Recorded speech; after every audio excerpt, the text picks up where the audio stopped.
Edith Munro was 76 years old the morning her sons came to divide the farm, and she would tell you that number herself, straight out, the way she told you everything. 76, born in the white iron bed her mother was born in, married at 20, widowed a year and a half now. She stood at the kitchen window of the farmhouse in Harmon Creek Valley with a cup of black coffee going cold in her hands, wearing the oatmeal-colored cardigan she had worn so long that the cuffs had gone thin as paper, and one elbow carried a patch of gray yarn she had darned in herself by lamplight. She wore it every morning, the way some women wear a wedding ring. Below the window, the gravel lane ran a quarter-mile down to the county blacktop between two rows of Osage orange trees planted for fence posts and never cut. 2 cars were coming up that lane. The first was silver and foreign and had never once been up a gravel road it approved of. The second was a leased sedan the color of dishwater.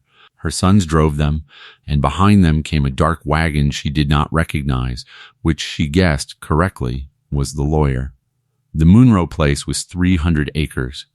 260 of those acres lay up on the ridge, open and black soiled and gently tilted to the south, the kind of ground that made strangers slow their trucks just to look at it. The farmhouse sat at the ridge's shoulder, white clapboard, deep porch, lightning rods like candles along the roofline.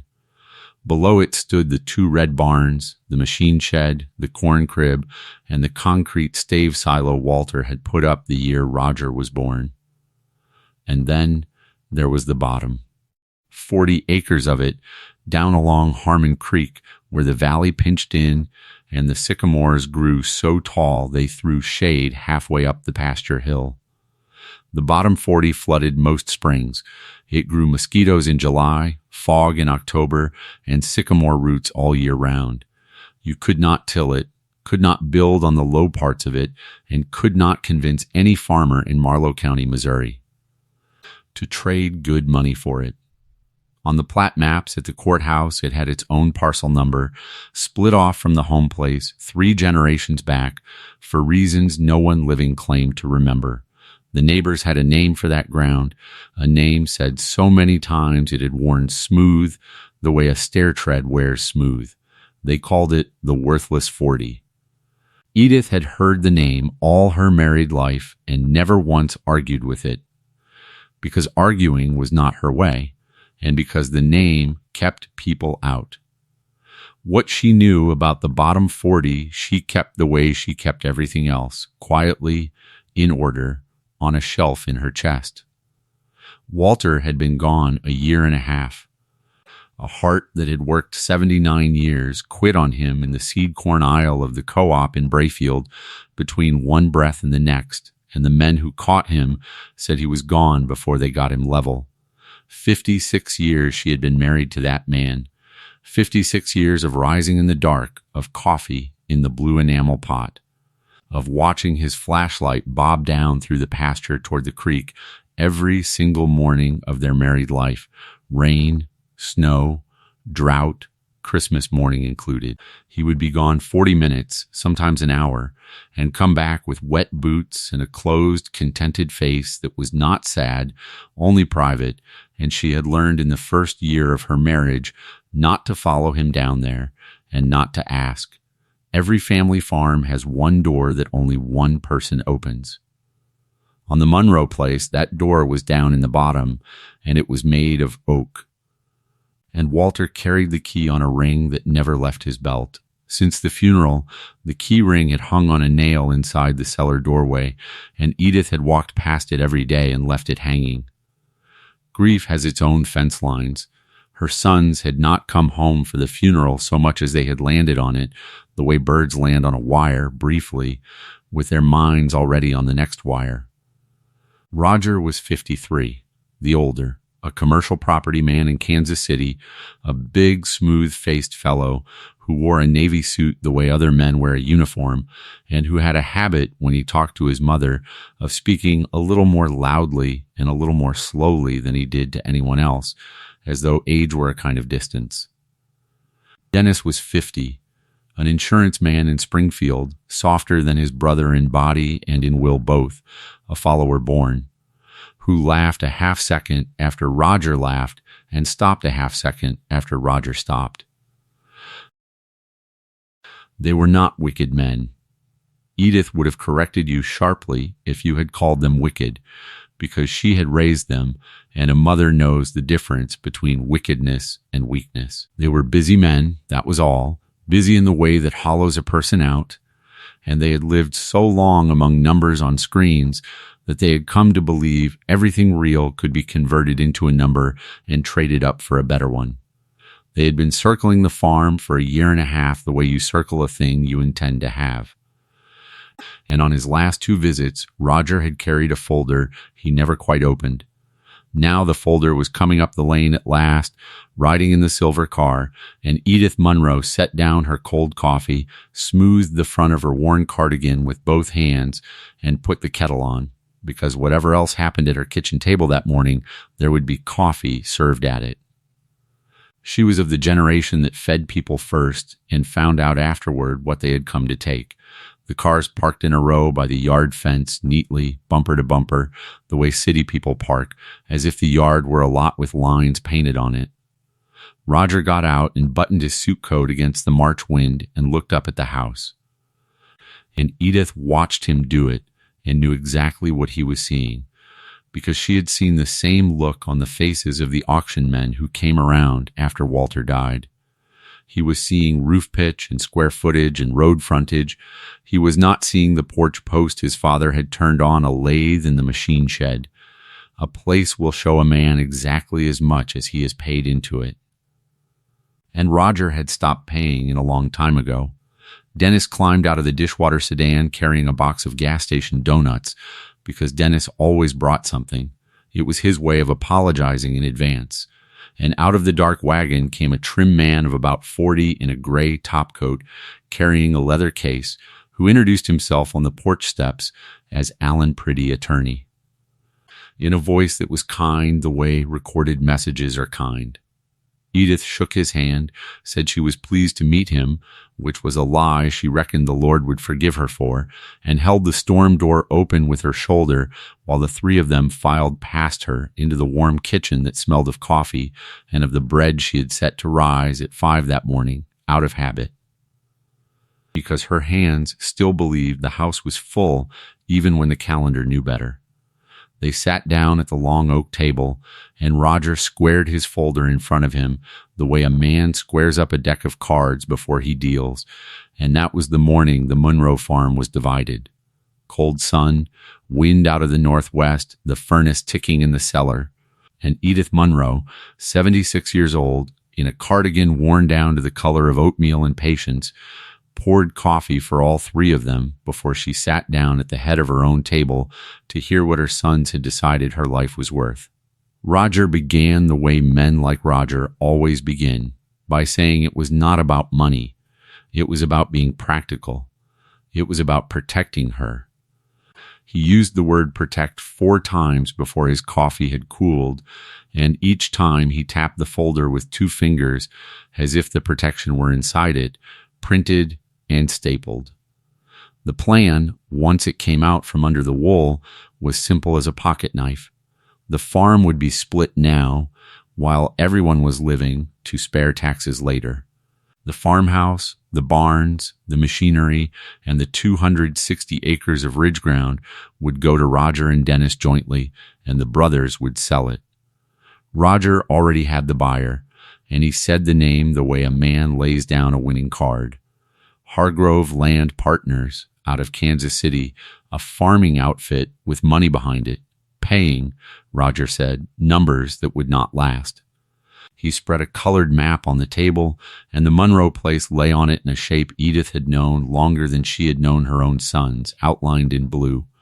And there at the bottom of the map, hatched in gray like something crossed out, lay the 40. That parcel, Roger explained, in his loud, slow voice for mothers, was the problem. No buyer wanted it. Hargrove's people had walked it in November and come back shaking their heads.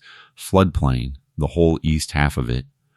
Timber not worth the cutting, sycamore and box elder, junk trees. That old rock building down there, full of black water, a liability. Somebody's child could drown in it. Their surveyor had put it plainly, Roger said, repeating it with a little smile he did not bother to hide. A 40-acre mosquito ranch with a rock shed on it. The county agreed, he said. He slid a sheet of paper across the oilcloth so his mother could see the assessment with her own eyes. The whole parcel, land and improvements together, carried at $3,417. He read the number aloud slowly. 3,417, the way you might read a grade to a child who had not studied. The farmhouse and the ridge ground, he added, would bring better than 200 times that figure.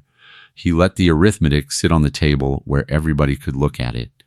So here, Roger said, was the arrangement. And here he softened his voice to show he was being generous. Mother would sign her interest in the home place over to the brothers. In exchange, so that she was not left with nothing of her own, so that she had, he said, a stake, the brothers would deed her the bottom 40, free and clear, hers alone. She could keep her garden down there. There was the old tenant cottage on the high corner, where she and Walter had lived their first 2 years, and Roger allowed it could be fixed up livable for not much. Dennis, around a mouthful of donut, said it would be like a little retirement cabin, and then laughed his half-second late laugh. Alone, she could stay in the farmhouse, Roger added, right up until the closing. Hargrove wanted the house lot for an equipment yard anyway. There was no hurry, he said, and by no hurry he meant 60 days. Edith sat with her hands folded on the table edge and listened all the way to the end without saying one word, which unsettled Alan Pretty, who was used to interrupting. She looked at the gray hatching on the colored map. She looked at her sons, one buttoned tight in navy wool, one dusted with powdered sugar, both of them leaning forward, both of them certain. They were taking the farm and handing her back the one piece of it no one on earth would envy, and they had convinced themselves, she could see it plain, that this was kindness. That was the part that hurt. Not the taking. The dressing of the taking in her own kitchen, in the smell of her own bread, in the word protect. She thought of Walter's flashlight going down the hill in the dark, 40 minutes every morning, 56 years. She thought of the oak door and the key ring hanging by the cellar stairs, and of a thing Walter had said to her only once, years back. On a night when the bottling company's third letter in a single season had come addressed in a lawyer's envelope, and he had burned it in the cook stove without opening it. He had stood over the stove lid watching the paper go, and he had said, quiet as if to the fire, that the best fence a treasure ever had was other people's contempt. Edith looked up from the map, and she asked her one question. She asked it mildly, an old woman fussing over a detail, and Alan Pretty answered it mildly, flipping to the page, because to him it was a formality. She asked whether the 40 came to her whole, as it sat everything on it and everything under it, the timber, the rock building, the water, all of it in writing. Pretty read out the language. The parcel would convey in fee simple, he said, together with all improvements, appurtenances, easements, waters, watercourses, springs, and rights thereto belonging, from the beginning of the description down to the iron pin at the southeast corner. Standard language, he said. Boilerplate, he said, smiling a little at the old-fashioned thoroughness of deeds. Roger checked his phone under the table. Dennis reached for another donut. Nobody in that kitchen was listening to the boilerplate except the woman in the worn cardigan who had asked for it. She signed. She signed her name in the strong, upright hand the county had taught schoolgirls 70 years ago, Edith Ann Munro, on the line above the word grantor, and her sons signed under her. And Alan Pretty pressed his notary seal into the papers like a man crimping a pie, and it was done in 20 minutes.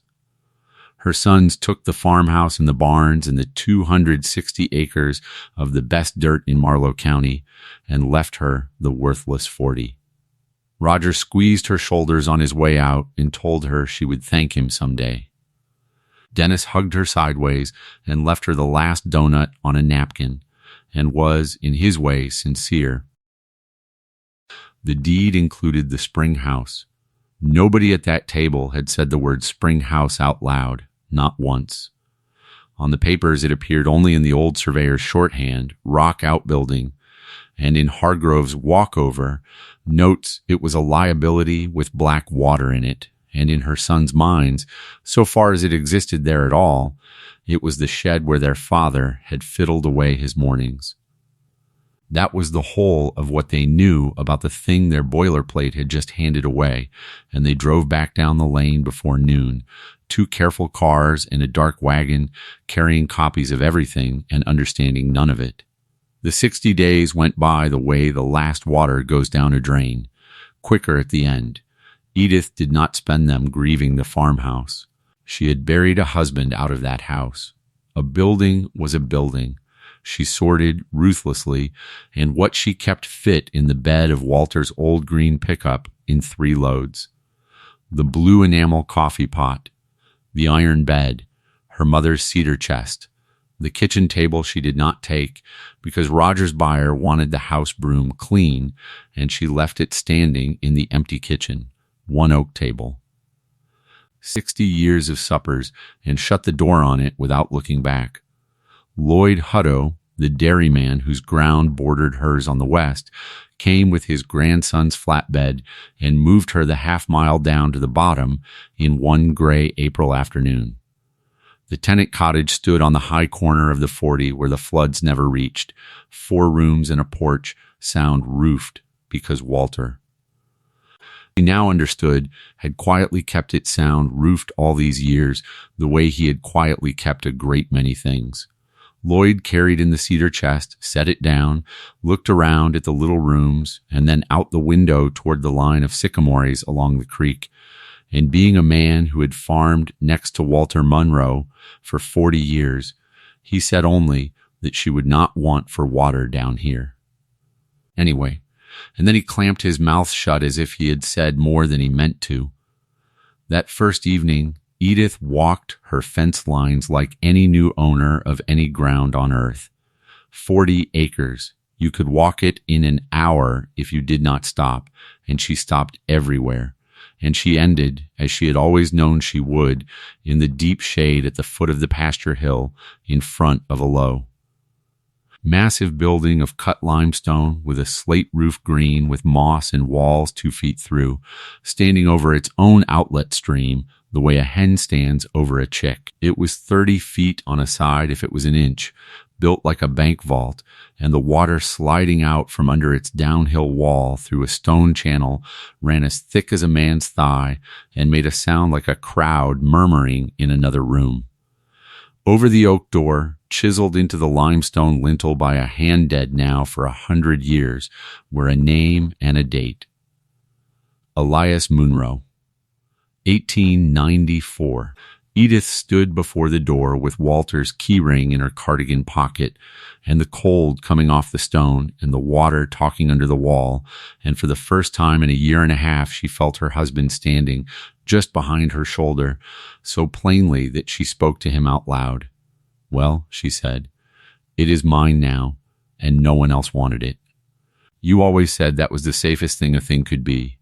She took out the ring, found the long iron key worn bright with 60 years of one man's thumb, and turned it in the lock, and the oak door of the spring house swung inward onto darkness and the smell of cold stone and moving water. She stood on the threshold a long minute and let her eyes learn the dark. The way you do coming into a barn at night, and the spring house came to her a piece at a time, the way important things generally do.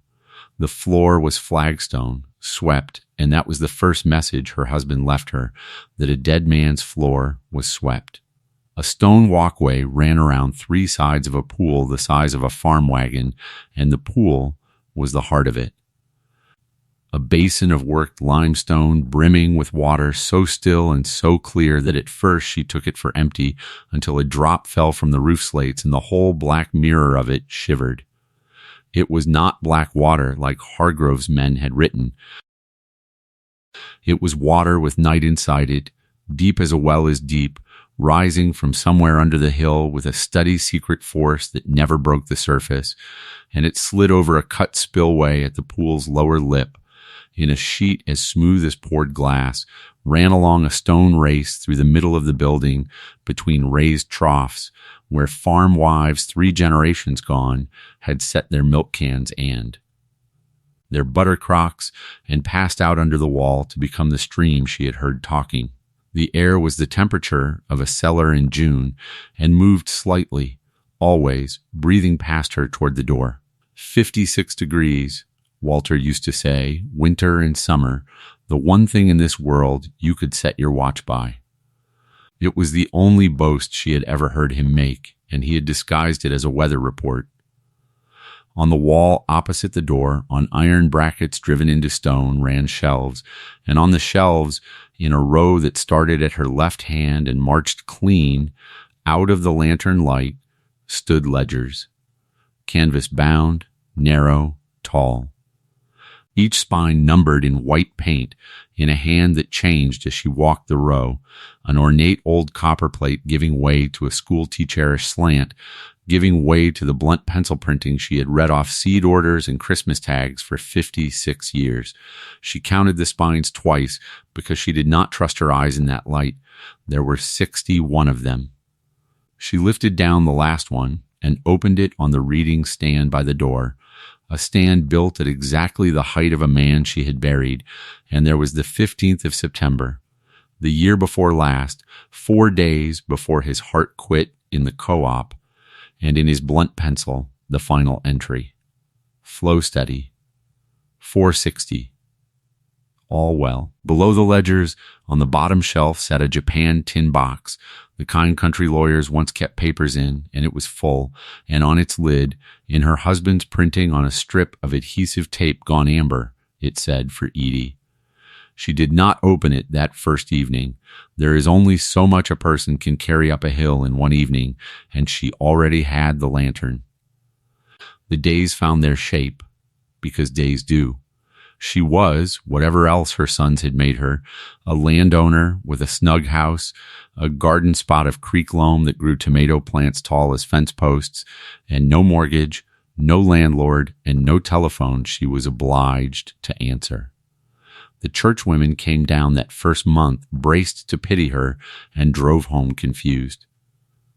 Because the little house was fresh painted white, there were marigolds along the porch, sheets snapping on a new line, and the woman they had come to comfort fed them strawberry preserves and seemed, they reported carefully, almost happy. Almost was their word. The whole town of Brayfield knew what her boys had done, the way a small town knows a thing before it happens, and had settled on its verdict at the co-op and the beauty shop both. Shameful was the verdict. Left their own mother, the worthless 40, the swamp piece, and sold the home place to a land company out of Kansas City. Not one voice in the county said maybe there is something to that bottom ground. That was the fence Walter had trusted, contempt, and it stood as stout as ever. And Edith moved around behind it all spring, quiet as a hen, learning her inheritance. She learned it first through the ledgers, at the kitchen table, at night with the coffee pot, starting at spine number 61 and working backward into the older hands. The form of it never changed in 100 years, and it was not the form of a man fiddling in a shed. Date, depth at the brass pin. Minutes to fill the measuring box. Flow figured in gallons to the minute. Remarks rain, hog cholera in the county, a son born, a war ended, and beside every entry, in every hand, the flow, and the flow was a kind of scripture. 460 gallons to the minute. Some winters it wrote 458, one wet spring it wrote 463. The year of the great drought, the one her own mother used to lower her voice about when Harmon Creek itself lay in cracked plates and cattle went for nothing because there was no water in the county to keep them alive. The entry for the driest August week of that awful summer read in the schoolteacher slant of Walter's father, flow steady, 459, God be thanked, and told no one. Told no one. That phrase came up through the generations like a family birthmark. She sat with her coffee going cold and understood that she had married into 100 years of told no one, and that Walter's closed, contented face coming up the hill on all those mornings had been the face of a man reading a page of scripture before breakfast and locking the church behind him. And she learned, gradually, what the water did below her. The stream from under the Springhouse wall ran a stone's throw and married Harmon Creek. And the old men at the co-op, if you got them going, would tell you Harmon Creek was a peculiar creek, a faithful creek. Other creeks in that end of the county went to gravel by August. Harmon Creek ran all summer, every summer, cold enough to ache your ankles at the ford in July. And nobody wondered why anymore, because the answer had been sitting behind a rock wall so long it had worn out the question. The creek watered Lloyd Hutto's dairy pasture. It watered the sold Monroe Ridge ground at the valley's turn where Hargrove's new irrigation project was going in that very spring, pumps and pipe and laser-leveled rows. It slid on down past the ball field and under the highway bridge into town, where Brayfield's 900 souls lived on 2 municipal wells drilled into the same hill her spring rose from, a thing she did not know yet, but would. The tin box she left where it sat, week after week, though it pulled at her every time the lantern light found the amber tape with her name on it. She had been saving it the way you save the last letter, because it was the last letter, and a widow rations those. There would come an evening for it. She was in no hurry to spend him. By the middle of June, the garden wanted watering every second day, and then every day. The white sky went on being white. 5 weeks now without rain. And down at the co-op, the men had begun to say the word everybody in farm country learns before they learn to whistle. Dry, drought does not arrive in farm country. It seeps in like a stain coming up through paint. First, the lawns in town went the color of burlap. Then the ponds began to step back from their banks, leaving rings of cracked gray mud. And the county graded the gravel roads and the dust hung over them for an hour after every car. By the first week of July, the corn on the ridges was rolling its leaves into spikes by 10 in the morning, praying, the old men called it, and the co-op sold out of stock tank floats because every float in the county was riding lower than the valves liked. The talk at the elevator stopped being about rain coming and started being about rain mist, which is a different conversation, quieter, with more looking at boots in it. Hargrove Land Partners had taken possession of the ridge that spring with the confidence of men who had bought their weather from a catalog. Their machinery was new and green and enormous. And their agronomist wore sunglasses that cost more than a stock cow. They had closed on the farmhouse and the buildings in May. That part was done and recorded, and Edith had made herself drive past, just once, to see the porch where she had shelled 50 summers of peas standing empty behind a contractor's fence, with a skid loader parked on the peony bed. The ground itself, the 260 acres, was under a second contract that would not close until fall, pending, as Roger put it on the phone, in the voice of a man reading a card he was proud of, completion of irrigation infrastructure and confirmation of water availability. Hargrove did not buy dryland farms, Roger explained. They were engineering the risk out. They had drilled 2 big irrigation wells up on the ridge in April, cased them in steel, hung pumps in them the size of hog troughs. Come fall, when the system tested out, the sale would close, and Roger said, easing into it, the wire would hit the brothers' accounts, and he wanted her to know, because he was protecting her, that he had bridged some obligations against that wire in the meantime. which was, he said, just how it was done. Edith, at the wall phone in the little house, looked out the window down the slope to where the slate roof of the spring house showed through the sycamores, and said she hoped his water held out, and Roger laughed his meeting laugh and said drought was exactly why you engineered, Mother. And the second well alone was rated at 300 gallons a minute. It was rated at 300. What it pumped by the middle of July was another matter, and it was Lloyd Hutto who told her, leaning on her gate in the white evening light with his cap off, running the brim through his fingers the way he did when a thing satisfied him, and he was ashamed of being satisfied. The Hargrove wells were sucking air, both of them, 20 minutes of good water, and then spit and rattle. And their fancy pivot stood in the burning beans like a fence made of bones. The ridge, Lloyd said, putting his cap back on, had never held water, and every farmer in the valley knew it. The water in this valley had one address and always had. And here he stopped himself, the way valley men had been stopping themselves for 100 years, and looked away down the fence line at her sycamores, and changed the subject to his own troubles, which were real ones. His pond was gone to mud.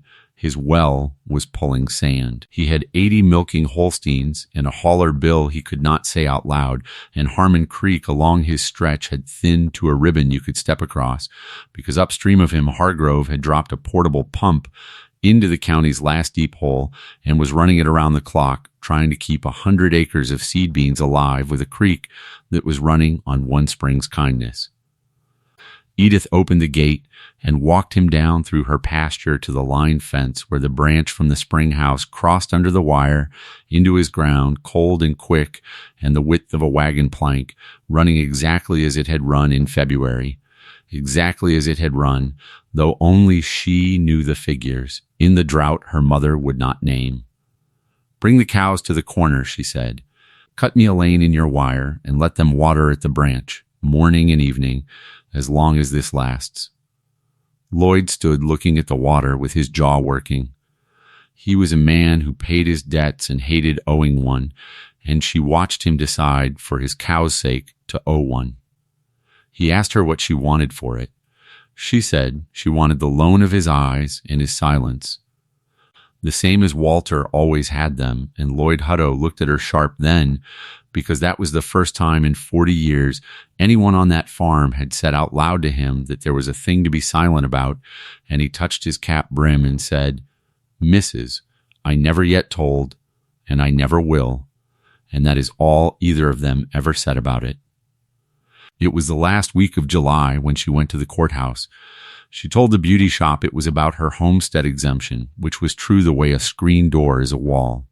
What she wanted was in the basement, in the Recorder of Deeds office, a cool room of steel shelves and heavy canvas-backed books that smelled of paste and pencil shavings. Presided over these 30 years by Miss Dovie Kellerman, a small, dry, quick woman with her glasses on a beaded chain, who had gone to school with Edith's younger sister and asked no questions in a way that was itself a kind of loyalty. Edith gave her the parcel number off the tax bill, and Dovie pulled the index and then a deed book with a spine as broad as a joist, and laid it open on the counter with the gentleness of a woman turning a patient in a bed, and went and stood by the window with her back turned, dusting a sill that did not need it. The trail ran backward through the generations in 3 hands and 4 instruments, and Edith followed it with 1 finger, the way she followed the begats in Genesis. The deed to her, this spring, all appurtenances, waters, watercourses, springs, and rights thereto belonging. The deed to Walter from his father, same words. The deed to Walter's father from Elias, same words. The parcel already split off and described by meets and bounds down to the iron pin. And then, in Deed Book 19, in the copperplate of a courthouse clerk, dead 100 years. The instrument the whole chain rested on, indexed under a heading that made Edith's finger stop on the page. Agreement and grant of water rights, It was dated in March of 1903, and it told a story in the stiff old language, whereas and now therefore, that no one had told her in 56 years at a Munro table.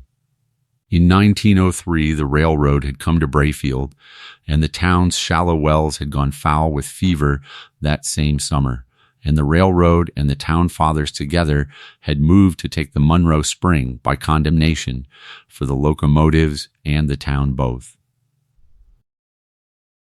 Elias Munro had fought them to the courthouse steps, and then, on those steps, settled, and the settlement was this instrument.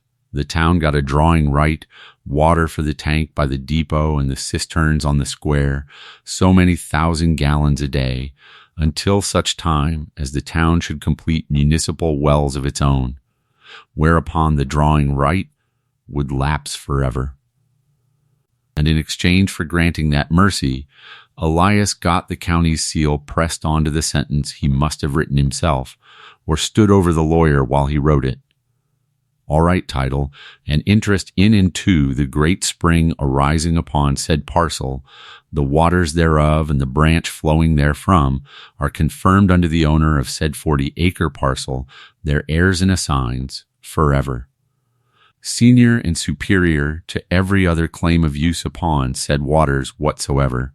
The town had drilled its wells in 1922. The drawing right had lapsed. The sentence had not. Sentences like that do not lapse. They wait. Edith read it 3 times, copied it out longhand onto a tablet in her strong, upright school hand, thanked Dovey, who dusted on and said, "Come back any time, hun," and drove the green pickup home through the shimmering heat with the tablet on the seat beside her like a passenger. So it was not only the spring house and the pool and the 61 ledgers that her son's boilerplate had handed her. It was the water itself by name in the county's own book, senior and superior to every claim. 4 words that had sat in a basement for 100 and some years waiting for somebody to need them. And below her, all down the thirsty valley, everybody was pumping and praying, and nobody was reading. The man from the bottling company came on the first Saturday of August. She knew him before he said a word, because cream stationery has a way of turning into a person. Sherman Voss was 70 himself if he was a day, silver-haired, pink with health, in a gray summer suit and a straw hat, and he came to her gate on foot, hat in his hand, which she noted and gave him credit for. He said her name and Walter's with respect. He said he had admired this valley for 30 years. He said, standing easy in the heat like a man who owned a great deal of shade somewhere else, that he had written her late husband 19 letters over the years and never once been answered, and that he had come to pay his respects to the lady of the place, and to say only that his company's interest had not lapsed, and that whenever she cared to hear a figure, he would drive out from Springfield the same day and name one, and that the figure would, he promised her gently, change her family situation for a generation. Edith stood inside her gate with her garden shears in the pocket of her cardigan, which she wore even in August, buttoned once at the collarbone, and looked at this courteous, patient, hungry man, and understood that he knew. Not rumor knew. Knew, ledgers or no ledgers, a waterman of 50 years could stand in a bone-dry August and hear that branch running behind her and do his own arithmetic. 19 letters, she said. He is buried up at Pleasant Ridge, and he kept every one. Mr. Voss smiled at that, a real smile, the smile of a fisherman saluting a fish, and said, then he read them, which is more than most. And he laid his card on the gatepost, wished her rain, put on his hat, and walked back down her lane to a parked gray car, and Edith stood watching him go and did not pick up the card until his dust had settled. But she picked it up. That night she took the lantern down the hill, turned the iron key, lifted the Japan tin box off the bottom shelf, and carried it up to the kitchen table. The evening had come for it after all. She set it by the coffee pot, and she washed her hands first, the way her mother had washed before opening the family Bible, And then Edith Munro opened her husband's box and found out, in one sitting at 76 years old, exactly what it was her sons had signed away to be rid of her. On top lay the copy of Walter's will and the abstract of title tied square with string. Under those, in a bundle done up with binder twine, was the correspondence, and she counted it before she read it. 19 letters, just as their writer had said at her gate, the earliest dated the year Dennis started grade school, the latest from the October before Walter died, every one on the cream stationery of the Ozark Clear Spring Water Company, every one over Sherman Voss's rolling signature, and taken together, they were a strange document, a man bidding for 30 years against nobody at all, patiently raising his own offer against silence. The first letters admired and proposed a modest lease.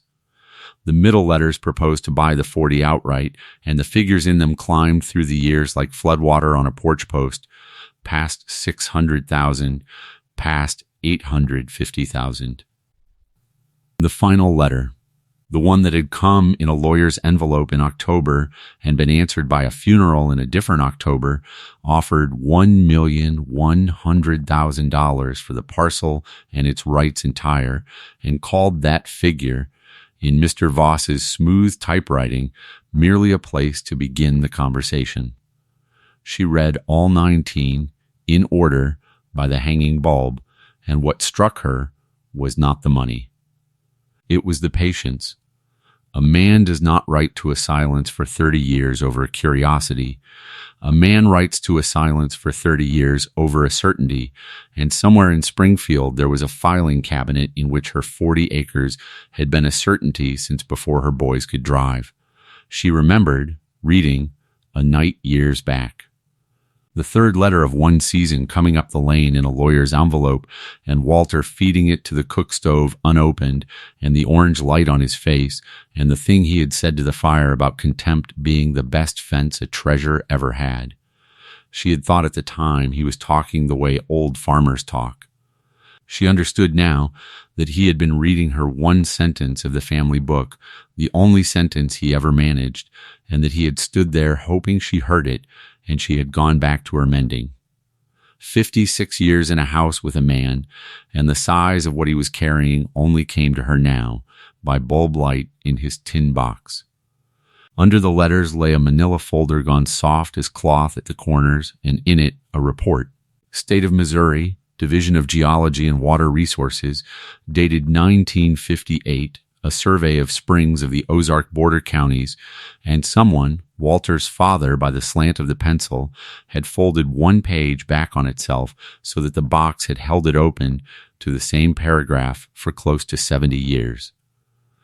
The Munro Spring, the state's own man, had written, issues from the base of the Harmon Creek escarpment with a measured discharge of 460 gallons per minute, remarkable for its constancy, showing no significant response to seasonal precipitation, indicating recharge from a deep and extensive solutional reservoir. It is the strongest documented spring in Marlow County and among the most reliable the survey has examined in this quarter of the state. In the margin beside that, in blunt Munro pencil, one word. Correct, and at the bottom of the box, alone, lay a single sheet addressed to her in the printing she had read off seed orders and Christmas tags for 56 years. It was short, because he was. Edie, if you are reading this, the spring is yours, and now you know the thing I never found words for across the breakfast table. Forgive me. It was never mine to spend. It was mine to keep. Pa said the water owns the family, not the other way around, and the man who sells his well drinks with the money once. Keep the door locked. Keep the ledger. Trust Lloyd. And be kinder to the boys than they have been to you, if you can manage it. You always could manage the hard ones. Edith Munro sat a long while at her kitchen table with her hand flat on that sheet of pencil, the way you hold a paper down in a wind. Then she washed her face at the sink, poured the last of the coffee, took a pencil of her own out of the jar, and did it last, deliberately. In the margin of a seed catalog, the arithmetic she had been walking around all summer the way you walk around a hole in a barn floor. 460 gallons every minute of the day and night. That was 27,600 gallons every hour. That was 662,400 gallons every day, and she wrote it out long and checked it twice. An old woman's arithmetic, and then sat looking at it while the moths bumped the screen. Brayfield ran 900 people, 2 struggling wells and a standpipe, and the whole town together. She would learn for certain before the summer was out, pumped less in a week than her 40 acres poured away, cold and clear and constant, in a single day. It had done so every day of the great drought, every day of both wars, every day of her marriage, while she stood at the sink up the hill, not knowing. It would do so tonight, while 900 people prayed over their faucets, and while 2 steel wells on the ridge sucked air, and while a green pivot stood dead in the beans, because everything in that valley that drank downstream of a door she had the only key to. The county carried the whole of it at $3,417. A man in a straw hat had called 1,100,000 a place to begin, and her sons, who had grown up 60 rods from that oak door and never once wondered where their creek came from in August, had signed it to her with a smile to be rid of her and gone home believing themselves generous. She sat in the little kitchen with the seed catalog and the letters and the state of Missouri's own paragraph spread before her under the hanging bulb, and the size of the thing finally stood all the way up in the room. It was not a rock shed on a mosquito ranch. It was the water. It was the only water. It had always been the only water, and now, by their own boilerplate, by Water's watercourses. Springs and Wright's Thereto, senior and superior to every claim whatsoever, forever, it was hers. She put everything back in the box in order. Then she sat in the dark on the porch, a spell, listening to the branch run, and said to the sycamores, or to Walter, in the dry country dark, well, told no one, but I believe I will have to tell somebody before this county burns. Because the town was in trouble now, and the trouble had stopped being the polite kind. The second week of August, the school well, tested ahead of the fall term the way the state required, came back with nitrates over the line, and the letter that went home with the news told parents not to let small children drink from the fountains, which is a sentence that changes a town's voice overnight. The north well, the workhorse, was drawing down so far by supper time each evening that the pump kicked off on low water twice, and the city clerk began, quietly, pricing tanker water by the load and found out what desperation costs by the gallon. The churches prayed for rain on Sunday, all 4 of them, and Edith sat in her pew at Pleasant Ridge in her cardigan and prayed too, honestly. For rain, and for guidance, and for the patience not to despise her own children, in that order. And on the last Thursday of August, the town of Brayfield called an emergency meeting in the school gymnasium, and Edith Munro went and sat at the back, one more old widow in a folding chair among box fans, while the mayor, a decent tired man who ran the hardware store, stood at a card table and told 900 people the plain figures of their 2 wells, and asked the room in so many words whether anybody knew where in God's name this town was going to get water. Edith sat with her purse on her knees and her heart going like a girl's. 2 rows ahead of her, a man from the county leaned to the mayor's ear. She heard the words State Emergency Board and the words Certified Appraisal, and then, though she had told no one, though the only living souls who knew were a dairyman sworn on his cows and a bottler in Springfield keeping his own counsel for his own reasons, she watched the county man straighten up and look down at a paper on the card table and heard the mayor say, into the microphone, that the county had one more idea it was going to look into.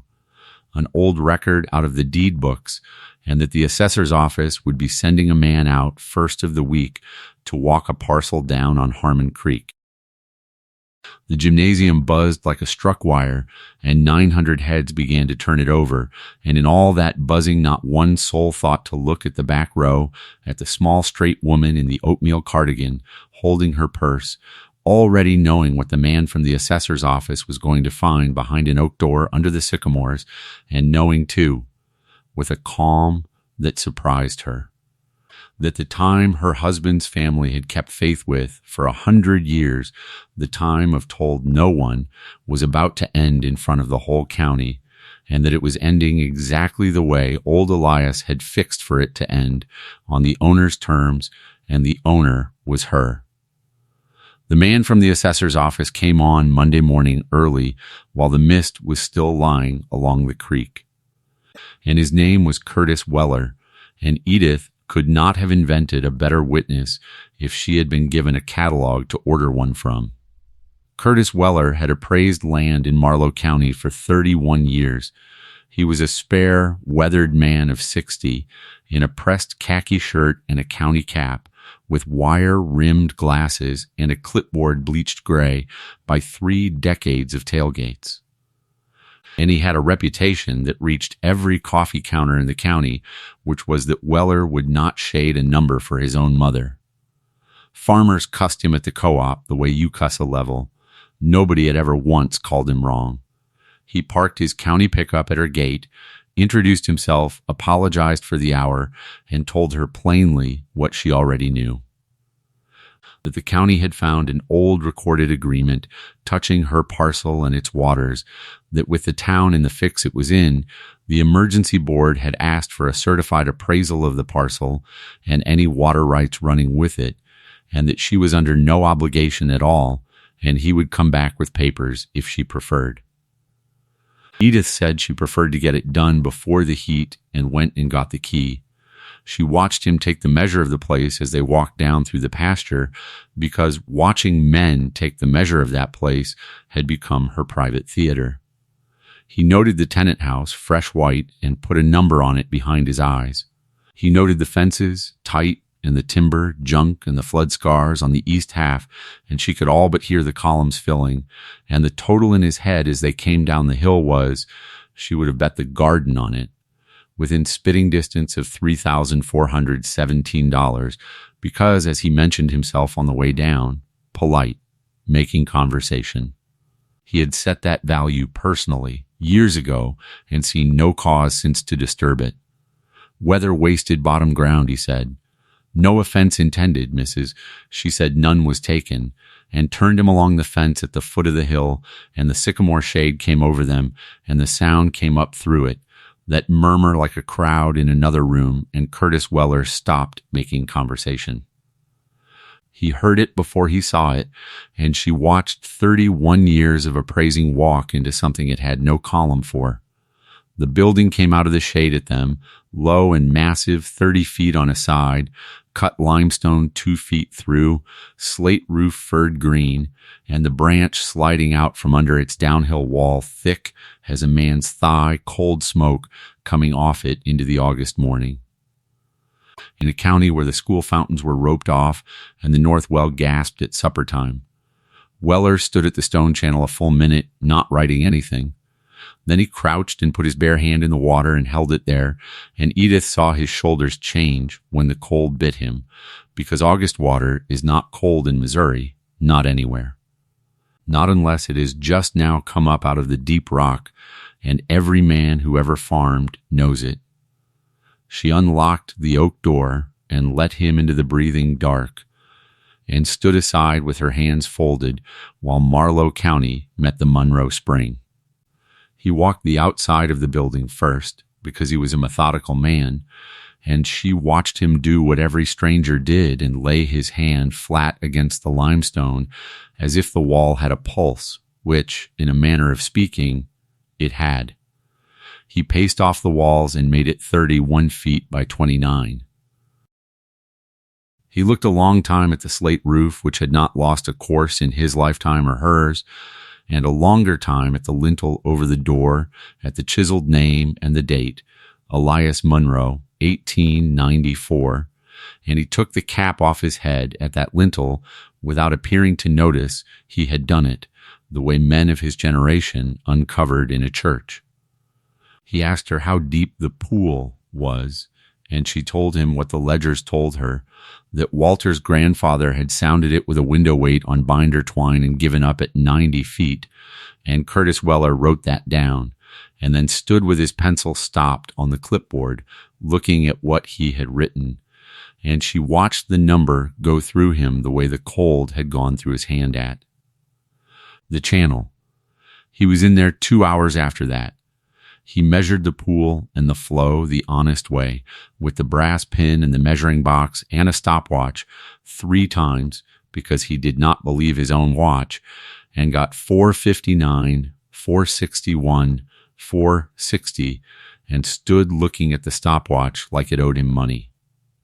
She lit the second lantern and showed him the shelves, and he took down ledger number 1 with the care you give a christening gown, and read Elias Munro's copperplate from 1894, and worked forward.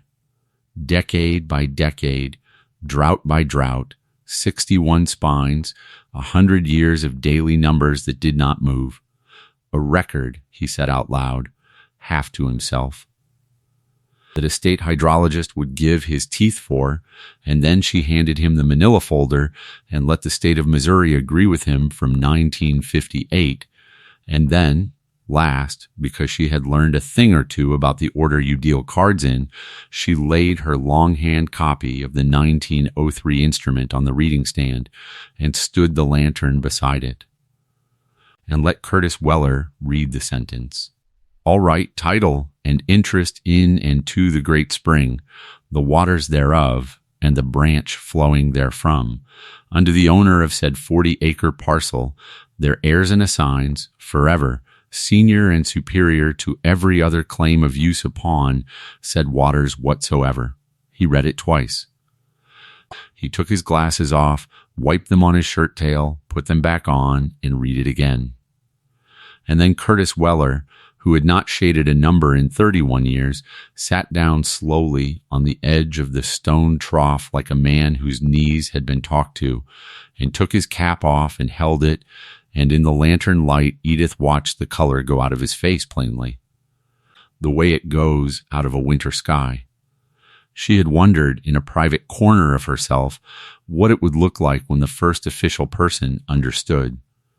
It looked like a man at a graveside. It looked like arithmetic becoming fear and then becoming awe, all in one weathered face, in the space of 3 breaths, with cold water talking through the room and 100 years of told no one standing on the shelves looking down at him.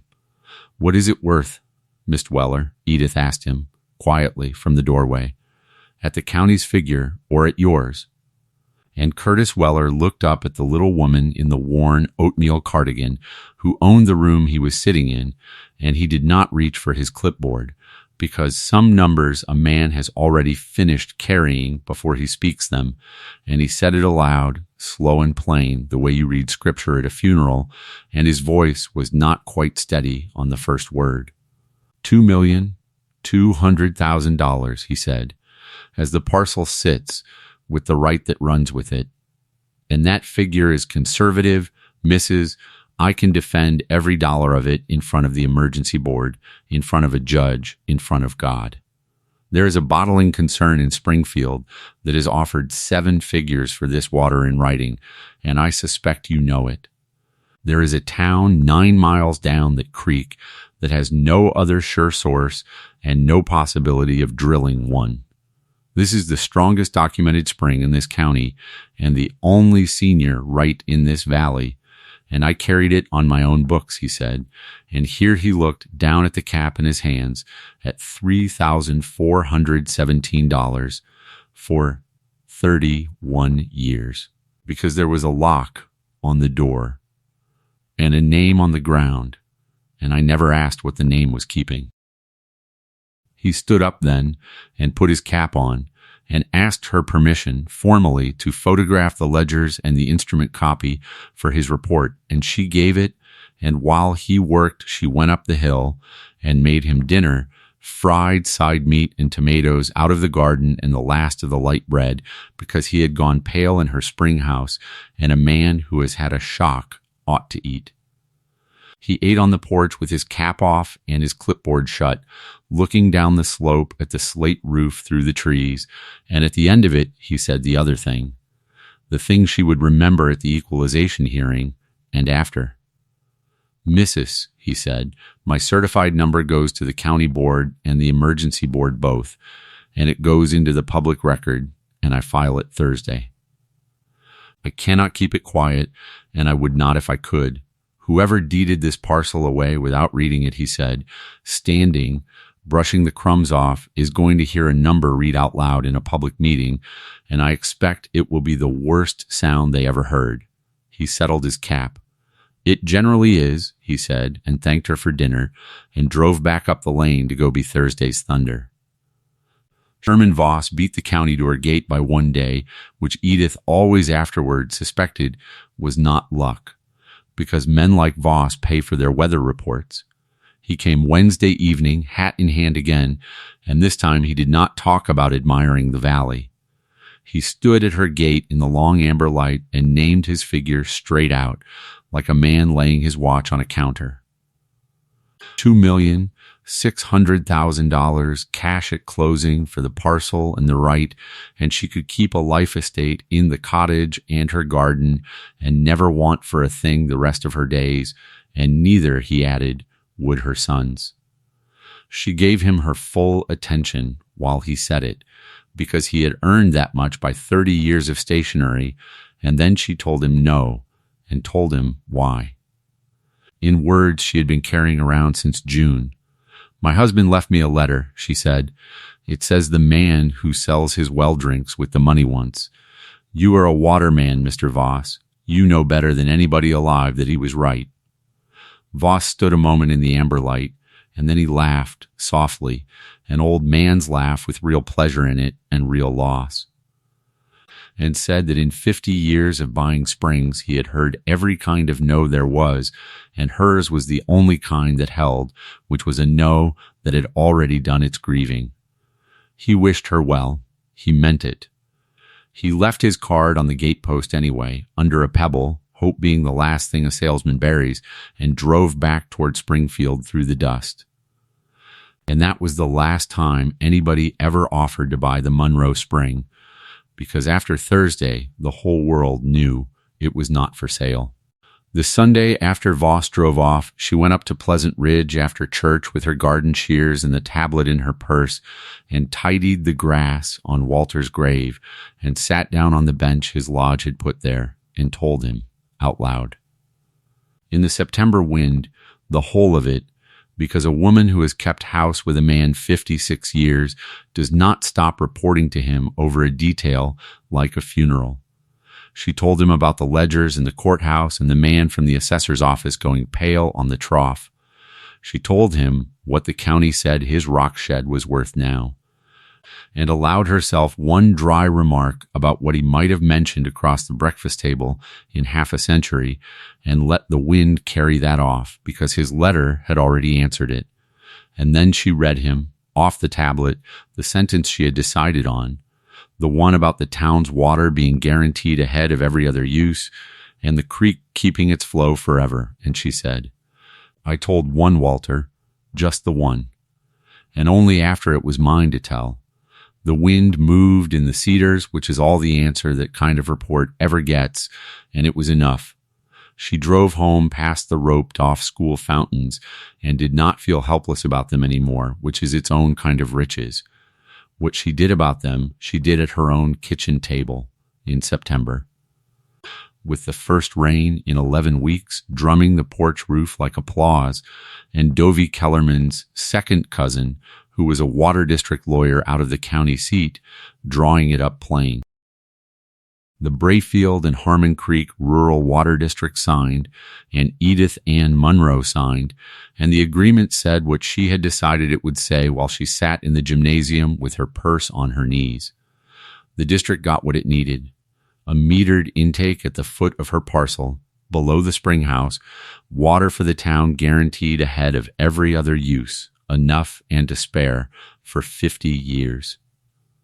The creek got what Walter would have wanted it to have, a minimum flow written into the contract in gallons so that no drought board and no future council could ever pump Lloyd Hutto's corner dry or leave the ball field stretch a gravel bar. And the spring house itself got the only clause Edith haggled over. Nothing touches the building, the pool, or the ground above the rise. No pipe, no pump. No lock but hers. The intake would drink from the branch, downstream from what the spring gave anyway. The heart of it stayed hers and stayed shut. For all that, the district paid her $6,500 a month, every month, for 50 years with the first check due the 1st of October.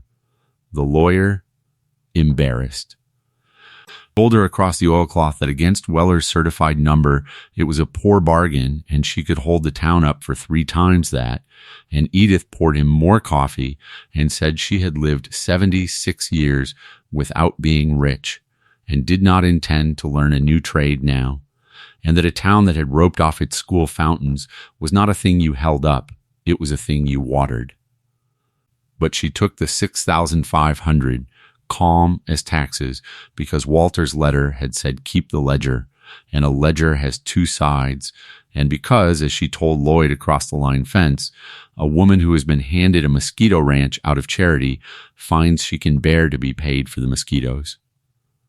The pipeline went in through October.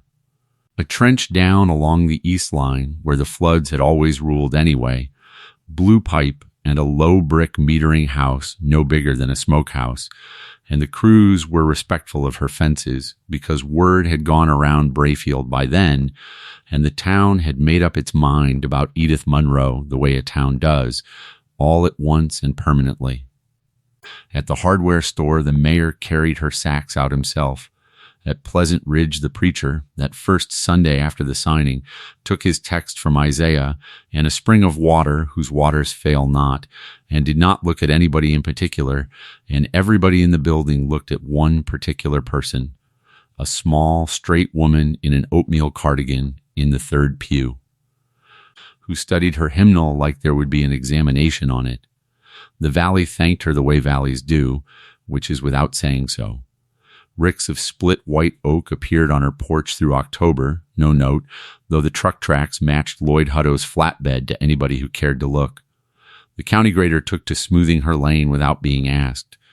At the beauty shop, where the verdict in April had been shameful, the verdict now was that Edith Munro was the deepest well in Marlow County herself, and always had been, and half the chairs claimed to have suspected about that bottom ground all along, which Dovey Kellerman under the dryer allowed was a wonder, seeing as how not one of them had ever bid on it.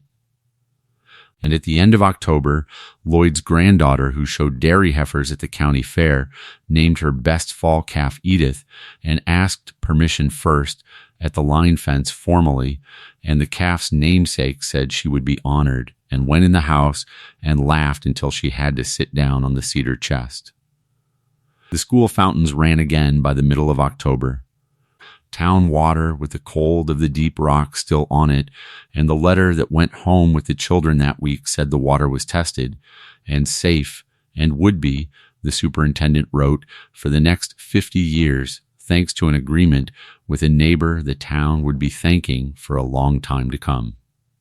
Edith kept that letter in the drawer under the good scissors, next to a seed catalog with arithmetic in the margin.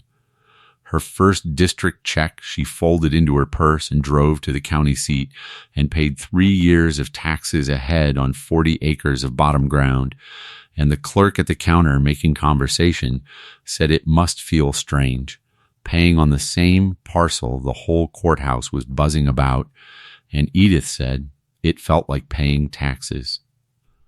And the clerk laughed, and Edith did not. Because the courthouse was buzzing. Weller's certified appraisal had gone into the public record on Thursday, just as he said it must, $2,200,000 entered against parcel and rights. the largest single revaluation in the history of Marlow County, and the Equalization Board had set its public hearing for the first Tuesday of November, and the Brayfield paper, which came out Wednesdays, had run the whole story under a headline that the pressman, a man of some feeling, had set in the biggest type the shop owned. The worthless 40 was worth the county. And 9 miles of gravel and 60 years of habit being what they are, that paper reached every kitchen table in the valley by Thursday dinner.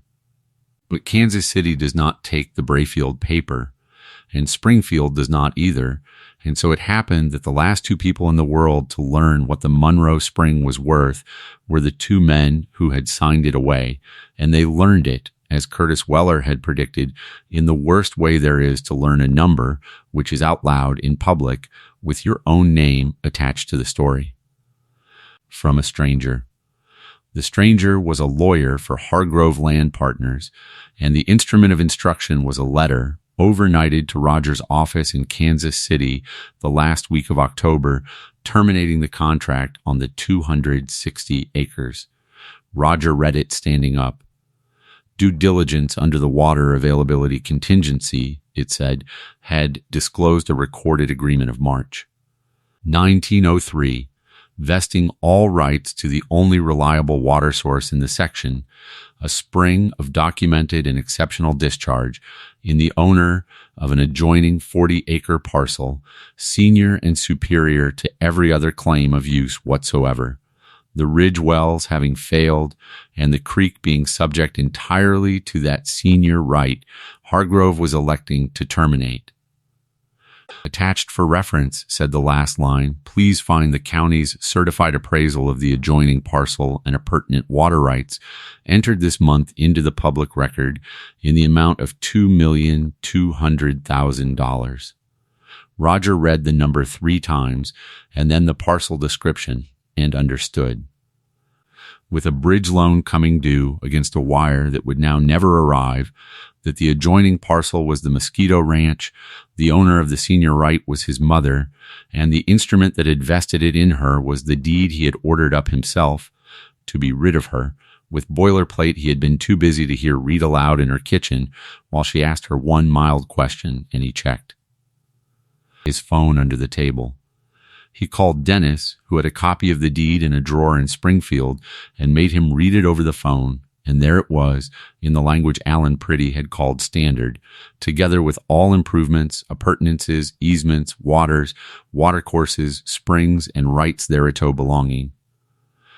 Springs, Dennis read and stopped, and the line was quiet a long moment, and then Dennis said, in the small voice of the boy who brought donuts, Rog, what did we sign away? They found out in full on the first Tuesday of November in the Brayfield School Gymnasium at the public hearing of the County Board of Equalization, because Roger came down intending to fight the number, that being the only tool he had ever carried, and Dennis came because Roger came. They sat in the 3rd row in their city clothes with the whole valley packed in behind them, while Curtis Weller stood at the card table in his pressed khaki shirt and read his appraisal into the record in the flat voice of a man reading a level. The parcel formerly carried at $3,417. The spring measured at 460 gallons to the minute, constant across 100 years of daily written record. The instrument of 1903 read aloud every whereas of it, and then the chain of title, deed by deed, down to the last conveyance, waters, watercourses, springs, and rights thereto. The grantors being the 2 sons of the owner who had received the home place in exchange, and the grantee being Edith Ann Monroe, their mother, and the certified value of what had passed to her under their signatures being $2,200,000. Nobody laughed. The town just turned, quietly, a whole gymnasium of faces, and looked at them and turned back, and the chairman asked if the owner wished to make a statement, And from the back row, a small, straight woman in an oatmeal cardigan stood up with her purse on her arm and said only that she had no quarrel with Mr. Weller's figure, that the water had kept this valley a long time before anybody priced it, and that as far as she was concerned, it would go on keeping it, and sat down. The board confirmed the number unanimously. The gavel sounded like a stone dropped down a well. Roger sat through it with his ears burning, doing at last the arithmetic his mother had done in the margin of a seed catalog, and the worst of it, the part that sat on his chest at 2 a.m. for years afterward, was not the number. It was that their father had known, and had left the knowing where only patience and kindness would find it, and that the lock had hung in plain sight his whole boyhood, 60 rods from the porch, behind other people's contempt, the cheapest fence ever built, and he had never once walked down to see what it kept. He came to her gate alone the Saturday after the hearing, in a topcoat, no folder, his hands empty, and Edith came out on the porch in her cardigan and looked at her firstborn across 30 feet of dead marigolds, with the slate roof showing through the bare sycamores and the branch running loud in the quiet. He said he supposed she knew everything now. She said she supposed the same of him, which was as close to a hard word as she came. He asked, because he could not help it, why she had signed that morning if she knew what was under the hill, and Edith Munro looked at him a long, level moment and told him the truth. "I did not know, son. Your father never told me either. I found out the same way you did, from a deed. The difference between us," she said, "is that I read mine." Then she held the storm door open with her shoulder, the way she had held it in March, and said supper was beans and cornbread and there was plenty, and after a moment her son came up the walk and ate at her table, and that was not the end of the coldness between them, because stories end faster than families do. But it was the beginning of the end of it. Dennis came at Thanksgiving with a store pie, apologizing in advance, and was folded in without ceremony, because Walter's letter had said, "Be kinder to the boys than they have been to you," and she could manage the hard ones. She always could. And in the spring, when Hargrove sold off its Brayfield mistake, an equipment yard with no equipment and a farmhouse with no farm, Edith bought back the home place for a figure that would have made Roger's old smirk hurt. She did not move up the hill. The little house suited her. But the oak table still stood in the farmhouse kitchen, and on Sundays there were Munros around it again, and she sat at the head, where the owner sits. He was down at the spring house the next morning, early in the mist, 77 now, and the cardigan a year thinner at the cuffs. She went every morning, the way Walter had, 40 minutes, rain or snow. She turned the iron key, stood in the breathing dark a minute, listening, then took down ledger number 62, the one with the new canvas smell. Set it on the stand built to the height of a man she still spoke to, and wrote the date in a strong, upright school hand. Depth at the brass pin, steady, minutes to fill the box, steady. And in the remarks column, where 100 years of Munros had written their wars and their weather, Edith Munro wrote what the last page of every good ledger ought to say, and what she intended to keep writing as long as the water and the Lord allowed, which turned out to be a good while yet. Flow steady, 460, all well.